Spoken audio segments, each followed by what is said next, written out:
continue avec le petit 2, donc le comportement des offreurs sur un marché.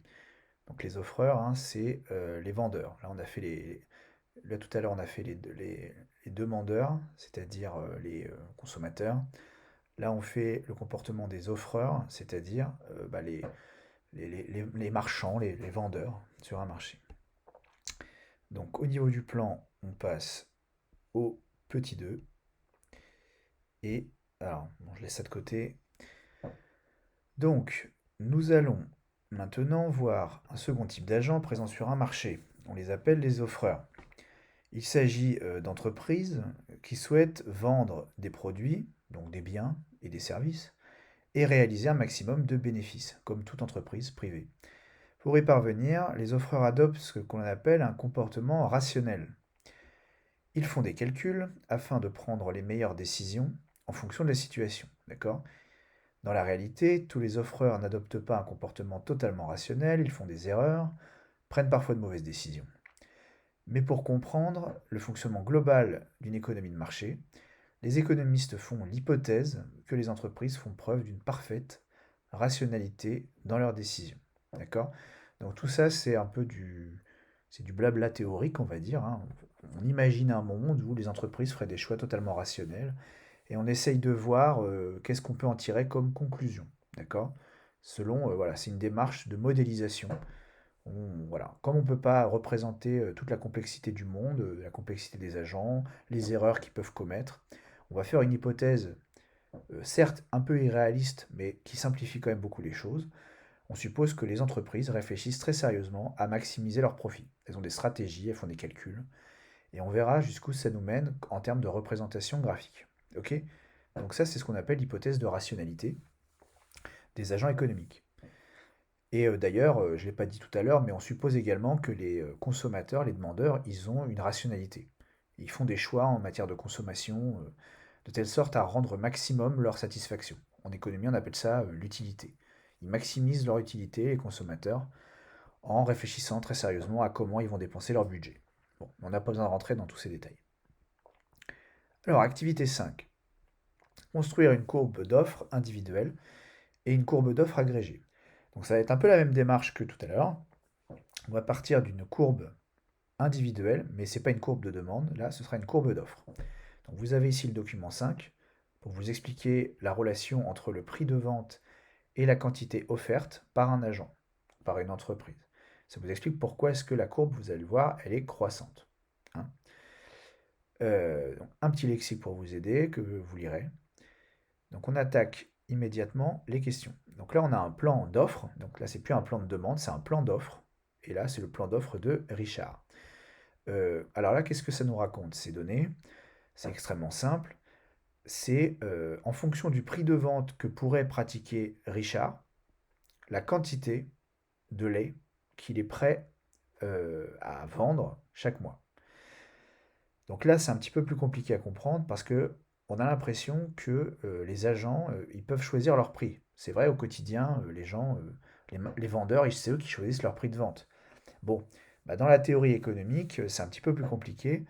Il y a plein de contraintes, notamment liées à la concurrence, qui font que les vendeurs, ils ne peuvent pas choisir exactement le prix de vente qu'ils veulent. Quand il y a beaucoup de concurrence, ils sont obligés de pratiquer le prix en vigueur, quoi, sur le marché. Ils ne peuvent pas pratiquer un prix supérieur, sinon ils n'ont pas de clients. Et ils ne peuvent pas pratiquer un prix beaucoup plus faible, sinon ils ne sont pas rentables et ils font faillite. Donc il y a une espèce de fourchette de prix un peu qui s'impose aux offreurs, ce qu'on appelle le prix de marché. Donc là, en fait, ici, c'est les différents prix de marché que pourrait rencontrer Richard, et lui, comment il réagirait en fait en termes de quantité de lait qu'il serait prêt à vendre en fonction du prix. Donc vous voyez bien que si le lait est gratuit, il en vend zéro. Ça vaut pas le coup, hein, il ne va pas donner du lait si ça rapporte rien. Et à l'inverse, plus le prix du lait augmente, le prix du litre de lait augmente, plus il est prêt à en vendre beaucoup, parce qu'il se dit que ça rapporte beaucoup. Voilà. L'argumentation est assez simple, hein. Plus ça rapporte, plus les vendeurs sont intéressés par l'idée de vendre une grande quantité, parce que c'est très rentable. À l'inverse, plus le prix est faible, moins ça vaut le coup de vendre beaucoup de lait, d'accord? De se casser la tête alors que ça rapporte pas. Voilà ce que veut dire un petit peu la courbe d'offre. Et alors pour les étudiants qui se poseraient une question très pertinente, à savoir si le prix de vente est faible, Pourquoi l'offreur n'essaie pas de vendre 2 fois plus ou beaucoup plus, de telle sorte à compenser le prix faible par une très grande quantité vendue? C'est quelque chose qu'on peut observer dans la réalité, mais la théorie économique n'envisage pas ces situations-là. D'accord? Donc nous, on va rester sur la version simple où plus le prix augmente, plus on vend beaucoup, parce que ça paye, ça rapporte. Et plus le prix est faible, moins on vend beaucoup parce que ça vaut pas le coup de se casser la tête. Voilà. Sinon, ça nous oblige à rentrer dans des considérations théoriques mathématiques très complexes qui ne vous seront pas d'une très grande valeur ajoutée, on va dire. Donc voilà, le plan d'offre de Richard. Première question. Donc, à l'aide du plan d'offre de Richard, remplissez le graphique ci-dessous, placez les points, tracez la courbe. Bon, je crois que vous commencez à avoir compris, ça va encore être une courbe, enfin ça va encore être une droite. Donc il suffit de placer 2 points grâce au plan d'offre de Richard et on obtient la courbe d'offre O1. Comment est-ce qu'on l'interprète? Donc on prend n'importe quel prix sur l'axe des ordonnées, par exemple 40 centimes là, on va toucher la courbe d'offre et en redescendant, on lit la quantité de lait qu'est prêt à vendre Richard chaque mois. Donc là, 40 centimes, on descend. Donc il serait prêt à vendre 6 litres de lait par mois. Et d'ailleurs, on la retrouve cette valeur dans le plan d'offre. D'accord? Il y a 40 centimes, 6 litres. Donc, en fait, cette courbe, c'est la représentation graphique du tableau, si vous voulez. D'accord? C'est pas plus compliqué que ça. Alors, question 2. Supposons qu'un litre de lait se vende 60 centimes. Combien de litres de lait est disposé à vendre Richard? Comment réagirait Richard si le prix du lait passe de 60 centimes à 20 centimes? Placez 2 flèches indiquant le sens de la variation du prix du lait et de la quantité offerte par Richard. Bon, si le prix était de 60 centimes, on le lit facilement. Tac, on redescend et on trouve qu'il serait prêt à en vendre 10 litres. Si les conditions du marché évoluent, que le prix d'un litre de lait change et passe à 20 centimes, pour tout un tas de raisons qu'on n'a pas besoin de connaître pour l'instant, que va-t-il se passer? Comme c'est le prix qui varie, ça va entraîner un déplacement le long de la courbe d'offre. Le prix baisse, la quantité demandée pour ce prix-là diminue également, et donc on a un déplacement le long de la courbe d'offre jusqu'à rejoindre le nouveau prix de marché et la quantité et la nouvelle quantité. Je vous le refais pour le plaisir. C'est bien ça. Hop. Déplacement le long de la courbe d'offre, car c'est le prix qui varie. D'accord? Quand c'est le prix du bien qui varie, c'est un déplacement le long de la courbe. Très bien. Alors maintenant, on passe directement à une courbe d'offre agrégée. Vous voyez l'idée, hein, ça va être exactement pareil que pour la courbe de demande agrégée. Si on va faire la somme cette fois-ci des quantités que sont prêts à vendre les différents acheteurs, les différents offreurs, pardon, différents vendeurs. Donc on a Richard, Max et Tina qui ont chacun un plan d'offre spécifique, mais qui respectent la logique, à savoir que quand le prix augmente, la quantité qu'ils sont prêts à vendre augmente également. Alors, à l'aide des plans d'offres de Richard, Max et Tina, déterminez l'offre agrégée de lait pour chaque prix possible. Bon, bah, comme pour la demande, il suffisait de faire la somme des trois de la colonne, des trois valeurs. Et on obtient la courbe d'offre ou la quantité agrégée pour chaque prix, et la succession des points nous donne une courbe d'offre agrégée. Alors, ça va? Donc, dans le graphique ci-dessous, tracez la courbe d'offre agrégée de lait que vous nommerez O1. Donc là, c'est la courbe d'offre agrégée. Donc il suffit de placer 2 points, comme c'est encore une droite. Vous pouvez placer plusieurs points si vous voulez vous familiariser avec le raisonnement, hein, mais voilà, à 10 centimes le litre de lait, dans leur ensemble, les trois personnes sont prêtes à en offrir 4 litres, dans leur ensemble, que c'est une courbe d'offre agrégée. À 1 euro le lait, le litre de lait, dans leur ensemble, ils sont prêts à offrir 40 litres de lait par mois. Ok? Donc ça nous offre, enfin ça nous emmène vers une courbe d'offre agrégée comme ceci. Donc là, nouveau graphique, un nouveau schéma qui va jusqu'à 40 litres puisque c'est une courbe d'offre agrégée. Le prix, lui, c'est sur le même ordre de grandeur. C'est plutôt les quantités qu'il faut voir plus large parce que c'est une courbe d'offre agrégée. Alors, supposons que pour une raison quelconque, nos trois amis Richard, Max et Tina sont désormais disposés à offrir une quantité plus grande de lait, peu importe le prix qui se présente à eux. Donc là, on suppose que leur préférence évolue ou on va dire que c'est en termes de coût de production, voilà, des choses qu'on a besoin de savoir. Ils sont disposés à proposer une plus grande quantité de lait chaque mois, peu importe le prix de marché qui se présenterait à eux. En imaginant que l'offre agrégée de lait augmente de 15 litres pour tous les prix possibles, tracez la nouvelle courbe d'offre agrégée que vous nommerez O2. Donc là, vous voyez bien ce qui va se passer, hein.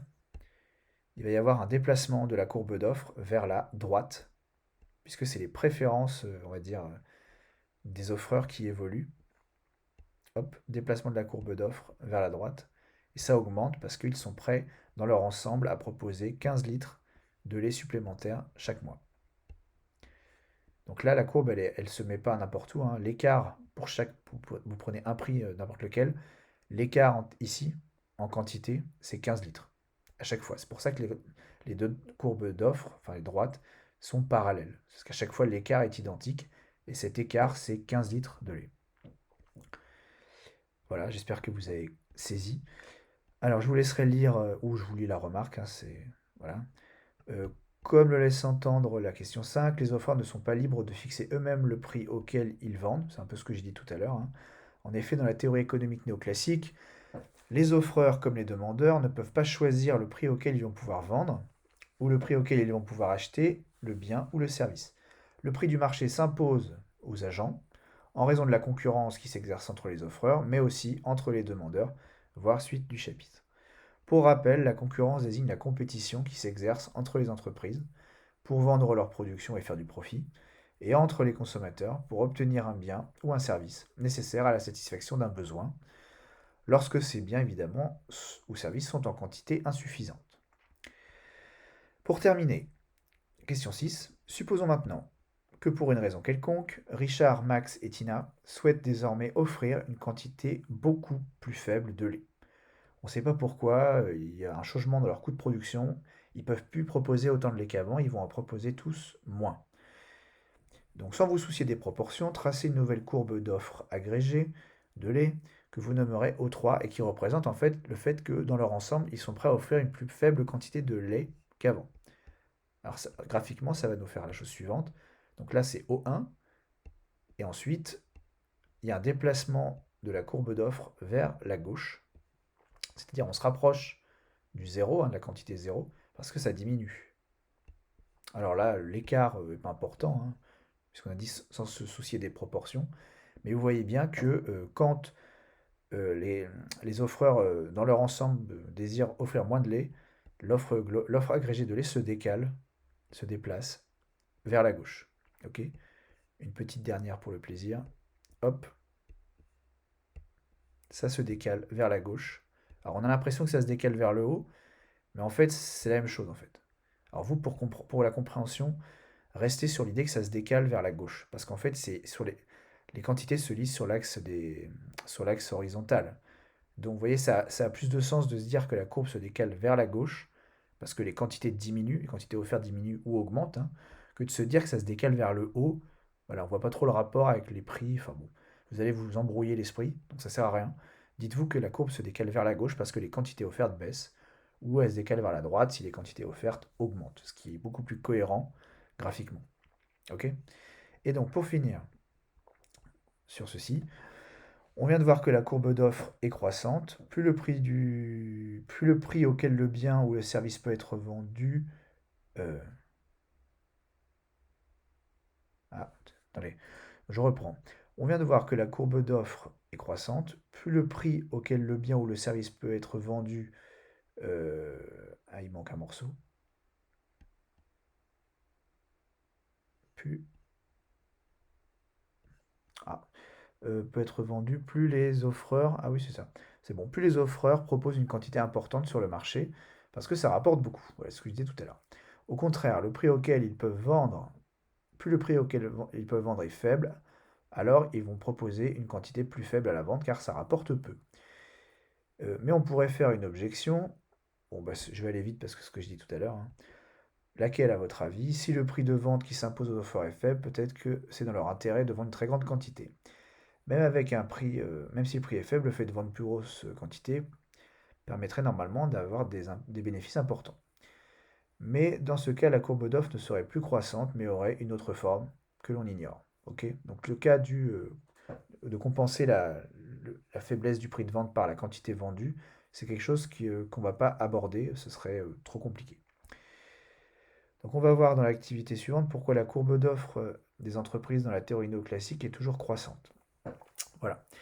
Donc on verra ça une autre fois. Voilà de quoi vous occuper jusqu'à la séance de vendredi. À plus tard.